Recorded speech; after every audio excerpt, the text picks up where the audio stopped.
আসসালামু আলাইকুম প্রিয় দর্শকবৃন্দ, আপনারা দেখছেন আজকের বিশেষ আয়োজন। আজকের আলোচনায় থাকছে বাংলাদেশে কবে পালিত হতে পারে পবিত্র ঈদ উল আজহা বা কোরবানির ঈদ, সৌদি আরবের সঙ্গে কেন 2 দিনের ব্যবধান হতে পারে, আর চাঁদ দেখা নিয়ে কি বলছেন বিশেষজ্ঞরা। বিস্তারিত জানাবো পুরো প্রতিবেদনে, তাই শেষ পর্যন্ত সঙ্গে থাকুন।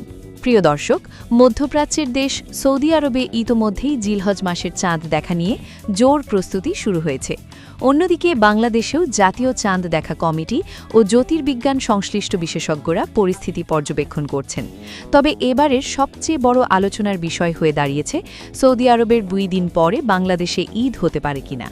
বিশেষজ্ঞদের একাংশ বলছেন, এবারের আকাশ পরিস্থিতি, চাঁদের অবস্থান এবং সূর্যাস্তের সময়ের ব্যবধান বিবেচনায় বাংলাদেশে জিলহজের চাঁদ দেখা কিছুটা কঠিন হতে পারে, আর সেই কারণেই সৌদি আরবের সঙ্গে 1 বা 2 দিনের ব্যবধান তৈরি হওয়ার সম্ভাবনা উড়িয়ে দেওয়া যাচ্ছে না।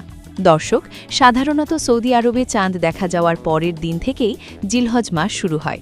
সেই হিসাবে আরাফার দিন নির্ধারণ করা হয় এবং তার পরের দিন পালিত হয় পবিত্র ঈদ উল আজহা।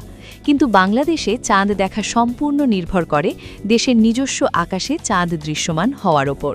ফলে সৌদি আরবে ঈদ হয়ে গেলেও বাংলাদেশে 1 দিন কিংবা কখনো 2 দিন পর ঈদ উদযাপিত হওয়ার নজির অতীতেও রয়েছে।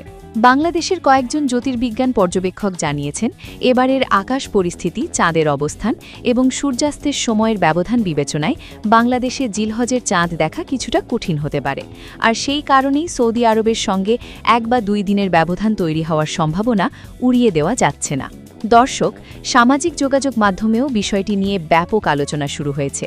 কেউ বলছেন সৌদি আরবের পরদিনই বাংলাদেশে ঈদ হবে, আবার কেউ বলছেন এবার 2 দিন পরেও যেতে পারে। তবে এখন পর্যন্ত চূড়ান্ত সিদ্ধান্ত দেয়নি জাতীয় চাঁদ দেখা কমিটি, কারণ আনুষ্ঠানিকভাবে চাঁদ দেখার ওপরই নির্ভর করবে ঈদের তারিখ। প্রিয় দর্শক, সম্ভাব্য হিসেব অনুযায়ী যদি সৌদি আরবে নির্ধারিত দিনে চাঁদ দেখা যায়, তাহলে সেখানে ঈদ উদযাপিত হতে পারে নির্ধারিত সময়েই। কিন্তু বাংলাদেশে যদি ওই দিন চাঁদ দেখা না যায়, তাহলে জিলহজ মাস শুরু হবে আরও 1 দিন পরে, আর সেক্ষেত্রে ঈদও পিছিয়ে যাবে।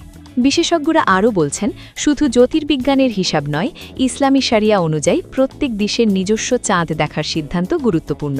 তাই বাংলাদেশের মানুষকে চূড়ান্ত ঘোষণার জন্য অপেক্ষা করতে হবে জাতীয় চাঁদ দেখা কমিটির বৈঠকের দিকে। দর্শক, প্রতি বছর ঈদকে ঘিরে মানুষের আগ্রহ থাকে তুঙ্গে।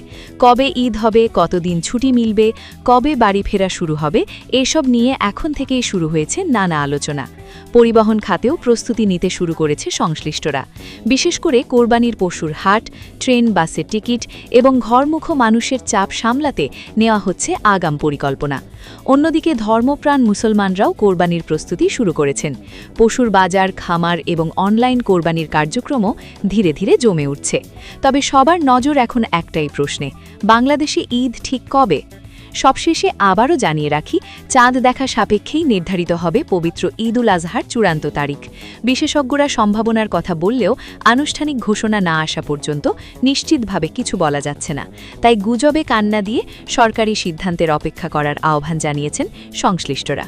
প্রিয় দর্শক, এ বিষয়ে আপনার মতামত কি? বাংলাদেশে কি সৌদি আরবের 2 দিন পরে ঈদ হতে পারে, নাকি 1 দিনের ব্যবধানেই উদযাপিত হবে কোরবানির ঈদ? আপনার মতামত কমেন্টে জানাতে ভুলবেন না। আজকের মতো এখানেই শেষ করছি। ভিডিওটি ভালো লাগলে লাইক, শেয়ার এবং সাবস্ক্রাইব করতে ভুলবেন না। সবাইকে আগাম ঈদ মোবারক। আল্লাহ হাফেজ।